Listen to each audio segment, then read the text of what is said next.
Good evening. Welcome to Loveworld USA News. I'm TGK Andre. First, let's take a quick look at the top stories this evening. President Trump signs executive order establishing Presidential Commission on Religious Liberty. President Trump nominates Mike Waltz as UN ambassador following National Security Advisor ouster. Senate Republicans block Democratic effort to overturn President Trump's global tariffs amid economic strain. Defense Secretary Hegseth issues stark warning to Iran over Houthi attacks. U.S. and Ukraine sign minerals deal following Trump push for reimbursement. And now to the news. President Donald Trump has signed an executive order creating a new Presidential Commission on Religious Liberty during a National Day of Prayer event at the White House. Speaking from the Rose Garden, President Trump emphasized the importance of religious faith in American life, stating, "We are not going to forget about God." The Presidential Commission on Religious Liberty will assess current threats to religious freedom, explore methods for enhancing protections, and examine America's historical commitment to religious liberty. Key areas of focus include parental rights and religious education, school choice, protection of places of worship, and safeguarding free speech rights for religious organizations. The Commission's diverse membership will include religious leaders, clergy, legal experts, academics, and advocates, who will advise the administration on policy measures and legislative actions aimed at strengthening religious liberty. Among those serving on the Commission is television personality and author Philip McGraw, widely known as Dr. Phil, who attended Thursday's prayer event. Trump's administration previously established the White House Faith Office and a Justice Department task force focused specifically on addressing anti-Christian bias. Watch this.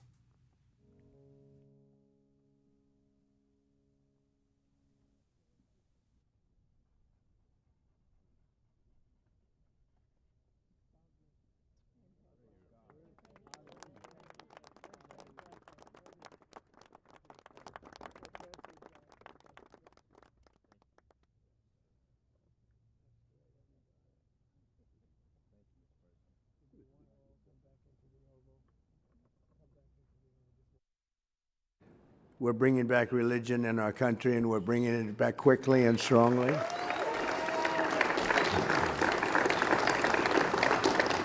Because for America to be a great nation, we must always be one nation under God, a phrase that they would like to get rid of, the radical left.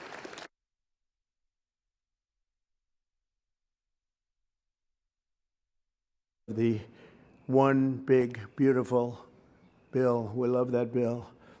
I won't like it if it doesn't pass, neither will you. If it doesn't pass, your taxes are going to go up 68%.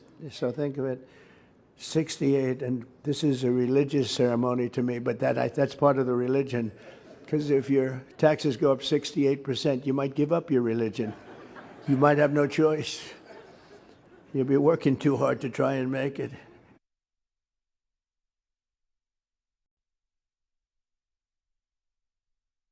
Things are moving along very well, and I just wanted to say the final details are coming together, and they're coming together rapidly, and I think we're right on schedule, Mike and everyone. And I want to thank you and this group. President Donald Trump has announced his intention to nominate former National Security Advisor Mike Waltz as the United States Ambassador to the United Nations, following Waltz's removal from his previous role earlier on Thursday. I'm pleased to announce that I'll be nominating Mike Waltz to be the next United States Ambassador to the United Nations, Trump posted on Truth Social.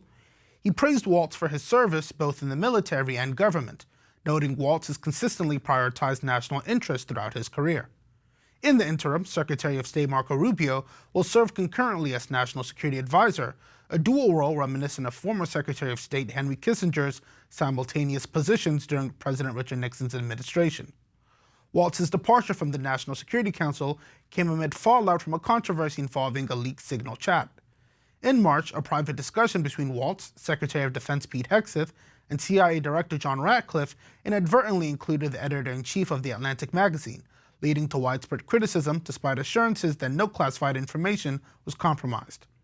Responding to his new nomination, Waltz stated on X, formerly Twitter, that he was deeply honored to continue serving both President Trump and the nation in this new diplomatic capacity. Trump's nomination of Waltz follows the withdrawal of Representative Elise Stefanik, a Republican from New York who was initially selected for the role shortly after Trump's 2024 election victory. Stefanik stepped down from consideration due to concerns regarding the slim Republican majority in the House and her role in addressing local political issues in New York. Prior to Waltz's nomination, potential candidates for the UN ambassadorship included former U.S. Ambassador to Israel David Friedman, former Deputy Envoy Eli Kohanim, and Special Presidential Envoy Richard Grenell, who publicly declined interest in the role. Trump's swift decision to nominate Waltz underscores ongoing efforts within his administration to manage internal dynamics effectively while advancing key diplomatic objectives. Let's take a look. In a Truth Social post Thursday afternoon, President Trump said, "Mike Waltz has worked hard to put our nation's interests first. I know he will do the same in his new role." Waltz made national news in late March when the editor-in-chief of The Atlantic told the nation Waltz inadvertently added him to a Signal group chat with top officials, including the vice president, about U.S. military attacks on Houthi targets. President Trump publicly stood by Waltz, but behind the scenes, his standing in Trump's inner circle never recovered. If Waltz was on the outs, it didn't show. It's an honor to serve you in this administration, and I think the world is far better, far safer for it. Waltz was in the president's cabinet meeting Wednesday and even made an appearance on Fox News Thursday morning, praising the president. This is leadership at its finest, led by our commander-in-chief who loves the troops and they love him. The Senate has narrowly defeated a Democratic resolution that aimed to overturn President Donald Trump's sweeping global tariffs, preserving his trade policy despite increasing economic concerns. The resolution failed in a 49-49 vote, with two key senators, Republican Mitch McConnell and Democrat Sheldon Whitehouse, absent. Vice President J.D. Vance later cast a tie-breaking procedural vote to prevent the resolution from being reintroduced. Trump's tariff policy, announced on April 2nd and temporarily paused after triggering a market downturn, remains controversial. The Commerce Department reported Wednesday that the U.S. economy shrank by 0.3% in the first quarter, its first contraction in 3 years. Despite internal GOP skepticism, party leadership discouraged defecting from the White House's trade agenda, urging unity as the administration seeks bilateral trade deals with individual nations. Democrats framed the vote as a stand against what they call Trump's misuse of emergency powers to implement unpredictable trade measures. Senate Finance Committee Chair Ron Wyden accused the chamber of spectating in the face of economic harm, while Senate Majority Leader Chuck Schumer warned that the tariffs have raised the risk of recession and market instability. Massachusetts Senator Elizabeth Warren called the tariff declaration a fake emergency. Still, several Republicans signaled a willingness to give the president time to demonstrate the tariff's effectiveness. Senator John Cornyn from Texas and Senator John Kennedy suggested that Trump's approach should be allowed to play out, with Kennedy noting people are willing to give the president an opportunity to prove that the new system works. With the vote sealed, Trump reaffirmed his stance, arguing that fewer imports would benefit domestic producers even if it meant higher prices for some consumer goods. Watch this. Senate Republicans have narrowly voted down a Democratic resolution that would have blocked global tariffs announced by Donald Trump earlier this month, giving the president a modest win on Wednesday as lawmakers in both parties have remained skeptical of his trade agenda. And clearly, if we have this kind of froth this time next year, then it's a real challenge for Republicans. Wary of a rebuke to Trump, GOP leaders encouraged their conference not to vote for the resolution, even as many of them remained unconvinced about the tariffs. Democrats said their primary aim was to put Republicans on the record either way and to try to reassert congressional powers. Trump announced the far-reaching tariffs on nearly all U.S. trading partners on April 2nd, and then reversed himself a few days later after a market meltdown, suspending the import taxes for 90 days. Amid the uncertainty for both U.S. consumers and businesses, the Commerce Department said Wednesday that the U.S. economy shrank 0.3% from January through March. The news will be back after this break. Stay with us.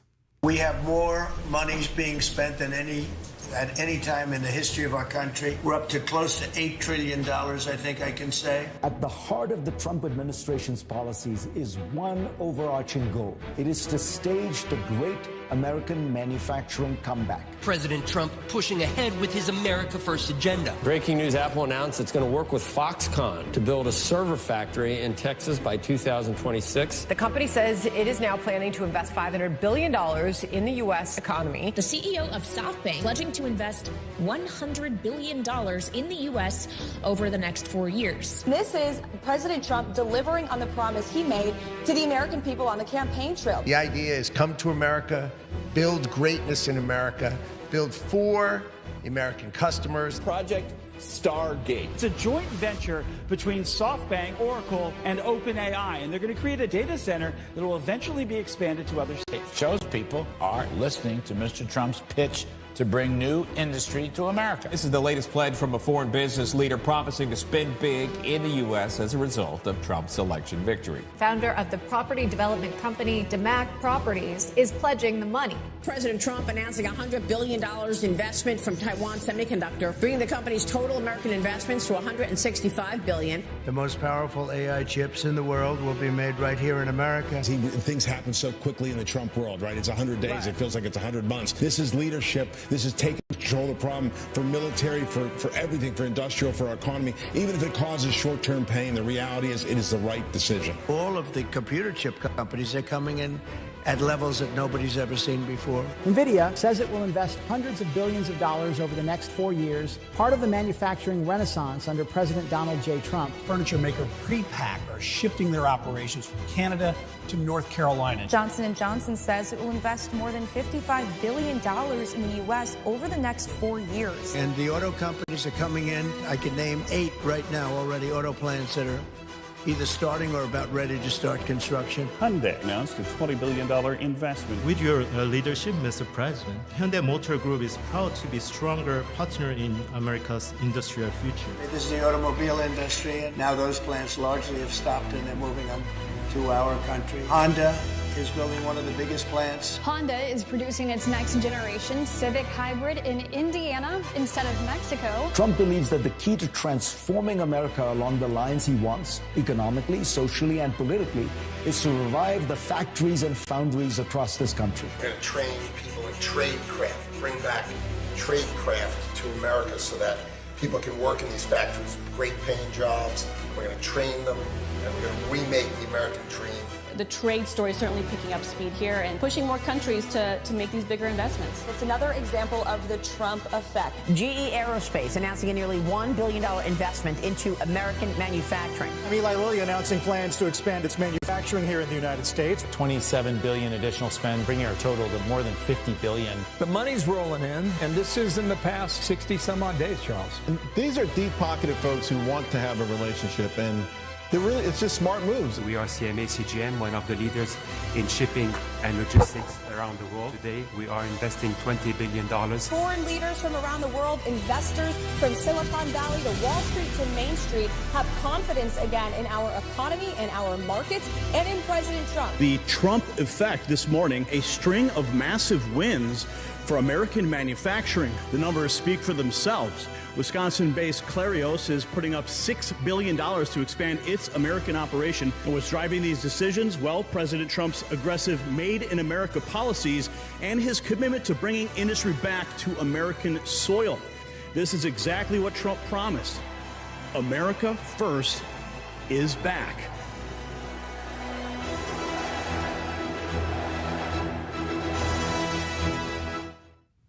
Defense Secretary Pete Hegseth has delivered a forceful warning to Iran, holding the regime accountable for its support of Yemen's Houthi rebels and promising consequences for their ongoing attacks on U.S. interests. In a social media post, Hegseth accused Iran of providing lethal support to the Houthis and vowed that the U.S. military would respond at a time and place of its choosing. The warning follows an incident earlier this week in which a Houthi drone forced the USS Harry S. Truman aircraft carrier to take evasive action, leading to the loss of a $67 million FA-18 fighter jet into the Red Sea. The episode occurred amid an extended U.S. airstrike campaign that has targeted Houthi positions for 47 consecutive days in an effort to deter further aggression in the region. Hegseth's message echoed statements from President Donald Trump, who previously asserted that Iran is directly responsible for the Houthi insurgency. In a March 17th post on Truth Social, Trump stated that every shot fired by the Houthis would be considered an act of aggression by Iran, which he accused of orchestrating the attacks through financial, military, and intelligence support. The Biden administration had faced criticism for not taking a more forceful stance on an Iranian-backed militias in the past, a posture the Trump administration has reversed with increased military action and sharpened rhetoric. Hegseth's statement signals a clear intent to hold Tehran accountable for proxy warfare in the Middle East. Let's take a look. Defense Secretary Pete Hegseth sending a very strong warning to Iran over its backing of the Houthi terrorists in Yemen. The Defense Secretary posting on X, "We see your lethal support to the Houthis. We know exactly what you're doing. You know very well what the U.S. military is capable of, and you were warned. You will pay the consequence at the time and place of our choosing." The United States and Ukraine have signed a landmark minerals agreement on Wednesday, granting Washington access to Ukraine's rare earth elements and strategic natural resources in exchange for continued American support in Kiev's war effort against Russia. The deal, formerly named the United States-Ukraine Reinvestment Fund, comes after weeks of negotiations and pressure from President Donald Trump to secure tangible returns for U.S. military and economic aid. The agreement is expected to provide U.S. companies with privileged access to key minerals used in defense technology and energy production, such as lithium, titanium, and uranium. Treasury Secretary Scott Bessent described the pact as a long-term strategic partnership and a message to Moscow that the U.S. remains committed to Ukrainian sovereignty. The deal marks a shift towards transactional diplomacy by tying American aid directly to economic concessions. President Trump has repeatedly emphasized the need for Ukraine to compensate the U.S. for its support, stating in an interview Wednesday that the agreement ensures America gets more from Ukraine than it contributed. Trump added that he sought to avoid appearing foolish by securing a deal that returns value to American taxpayers. The finalization of the pact follows a failed attempt in February when an earlier version broke down during a tense White House meeting with Ukrainian President Volodymyr Zelensky. Ukrainian officials hailed the agreement as fair and mutually beneficial, stating it would strengthen Ukraine's investment landscape and help finance national recovery efforts. Prime Minister Denis Shmyhal and Economy Minister Yulia Sviridenko led Ukraine's negotiating team, framing the deal as a critical step in ensuring sustained U.S. support as the war with Russia enters its fourth year. Watch this. The U.S. and Ukraine have announced an economic deal after a weeks-long press by President Donald Trump calling on Ukraine to compensate Washington for billions in military and economic assistance to help Ukraine repel the Russian invasion. When I came here, I said, how much money have we given to Ukraine? The real number is about $350 billion. It's unthinkable. We're just pouring money there, unsecured money. The long-anticipated critical deal gives the U.S. access to Ukraine's valuable mineral resources. Trump indicated in February that he wanted access to Ukraine's rare earth minerals as a condition for continued U.S. support in the war, but talks stalled after a tense Oval Office meeting of U.S. and Ukrainian leaders. Treasury Secretary Scott Bessent says this partnership allows the United States to invest alongside Ukraine. Ukraine's economy minister also confirmed that the deal had been signed in Washington, writing in a post on X, "Together with the United States, we are creating the fund that will attract global investment to our country." For Ukraine, the agreement is seen as key to ensuring its access to future U.S. military aid. A federal judge ruled Wednesday that Apple Incorporated willfully violated the 2021 court order stemming from its high-profile legal battle with Epic Games, holding the tech giant in contempt and referring one of its top executives for possible criminal proceedings. U.S. District Judge Yvonne Gonzalez-Rogers determined that Apple's Vice President of Finance, Alex Roman, outright lied under oath regarding the company's decision to impose a 27% fee on purchases linked outside its App Store, a move that directly contradicted the court's prior ruling. George Rogers criticized Apple for failing to correct Roman's false testimony and stated that the company had effectively adopted the misrepresentations as part of its legal position. The court found that Apple's new fee structure for out-of-app purchases was anti-competitive and in violation of the 2021 injunction, which mandated that developers must be allowed to link to external payment systems without being penalized. Rogers said Apple's decisions, including the 27% commission policy, were designed to maintain its dominance and stifle competition. The court further revealed that Apple withheld documents relating to a key June 2023 executive meeting, including CEO Tim Cook, about how the company would respond to the court's order. Judge Rogers noted that Apple's internal communications, which surfaced later in litigation, clearly demonstrated the company's deliberate attempt to circumvent the injunction. She also criticized Apple's use of legal privilege to withhold critical documentation and said that Cook overruled internal dissent, including objections from longtime executive Phil Schiller. Effective immediately, the court ordered Apple to cease collecting commissions on purchases made through external links within iPhone apps and mandated that Apple pay Epic Games attorney fees for the related litigation.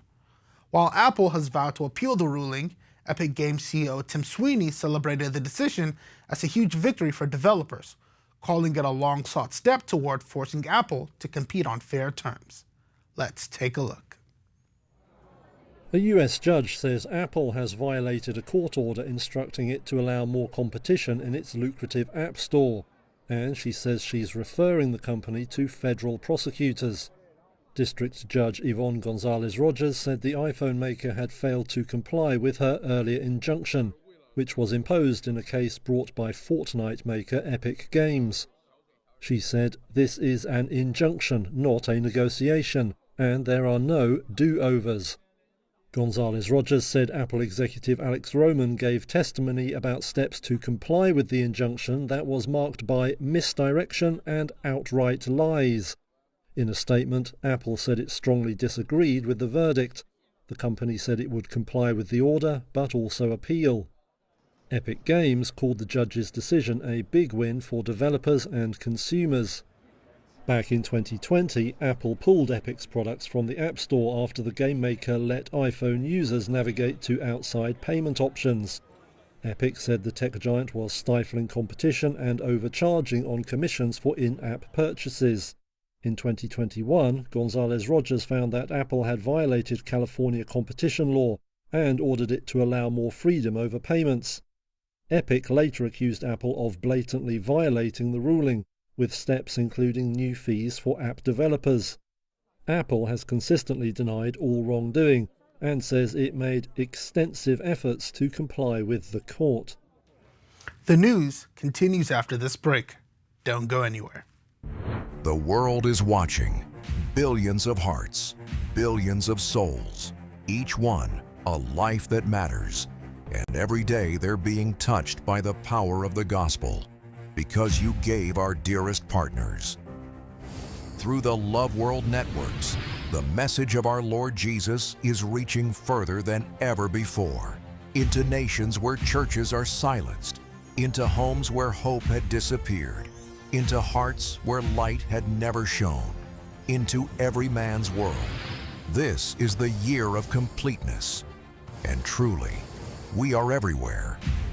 You, our highly esteemed partners, have taken your place in this divine mission, the mandate to complete the full preaching of the gospel in all nations of the world. Through your giving, our language-specific stations are now heard in corners of the earth where no preacher has ever stepped. You sponsored airtime that transformed lives, sending light into the darkest corners. You brought the Loveworld networks into homes, schools, offices by tagging your names to our ministry programs, sponsoring our studio upgrade around the world, and ensuring Pastor Chris in 1 billion homes is a reality. In 2025, we are taking bold steps to complete the full preaching of the gospel in our time through our Pastor Chris in 1 billion homes project. Together, we are fulfilling Matthew 24:14, and this gospel of the kingdom will be preached in the whole world as a testimony to all nations, and then the end will come. We are marching forward, flooding the nations with the truth of God's word. Pastor Chris in 1 billion homes. No barrier is too high, no nation is too far, no home is unreachable, and the time is now. We call on our army of passionate partners across the globe. Be a part of Pastor Chris in 1 billion homes project today. Stand with the man of God. Stand with the Loveworld networks. Partner without limits. Let your giving echo into eternity. And together, let's flood the earth with the message of our Lord Jesus. For more information, please call the number showing on your screen. God bless you.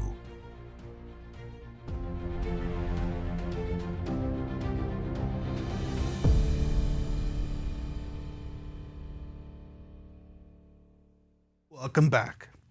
Georgetown University has affirmed its stance against divesting from companies connected to Israel, despite pressure from student activists.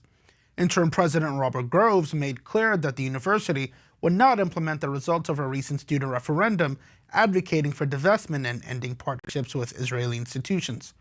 The referendum saw 1,447 students voting in favor of and 685 against, out of approximately 7,200 eligible undergraduate voters. However, Groves emphasized that student referendums do not set university policies, but rather indicate the sentiment of the student community. Groves referred to former Georgetown University President John DeGioia's 2013 statement, which argued that boycotts against Israeli universities undermine essential academic freedoms and the mission of educational institutions to foster global academic dialogue. The university also cited its socially responsible investing policy, established in 2017, stating that the endowment must be managed ethically and should not promote political agendas.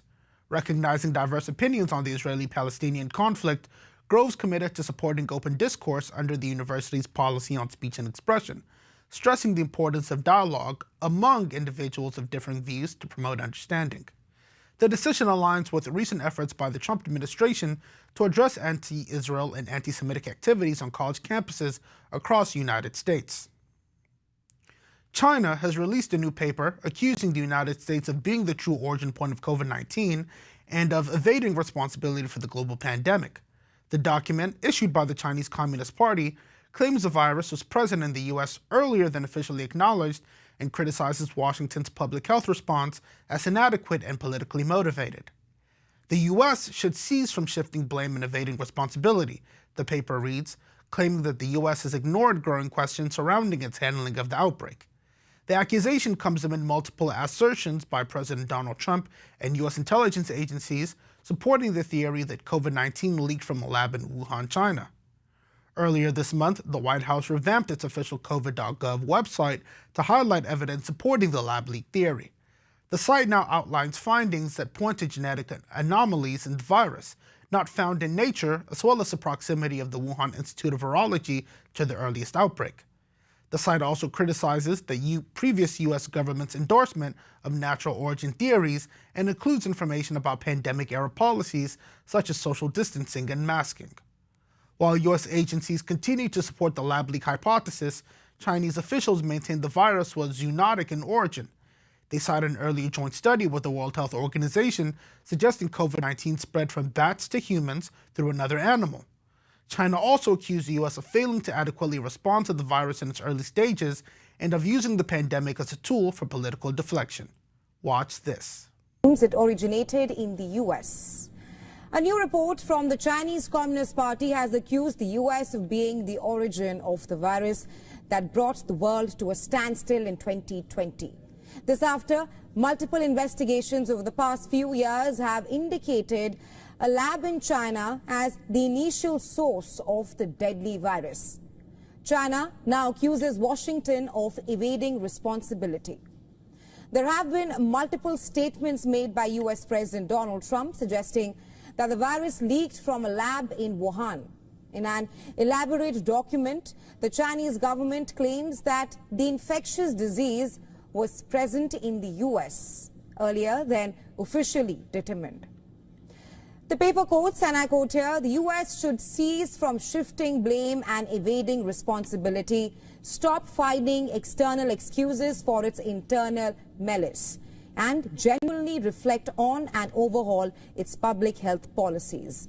The paper states the U.S. cannot continue to turn a deaf ear to the numerous questions over its conduct.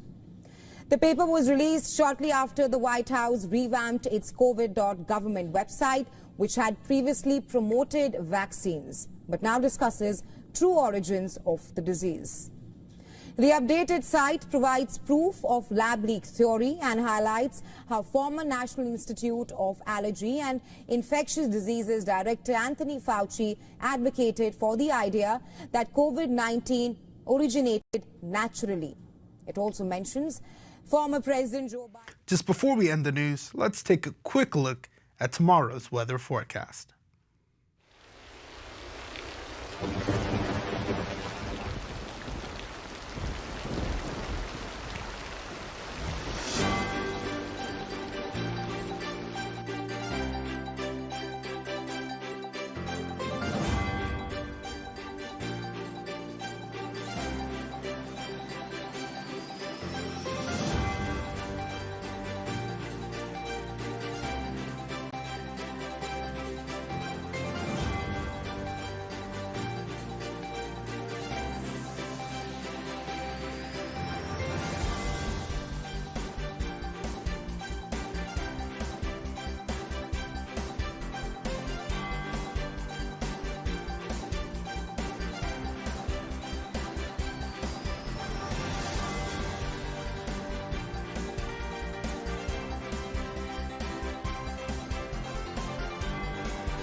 And to end the news today, a quick recap of the headlines.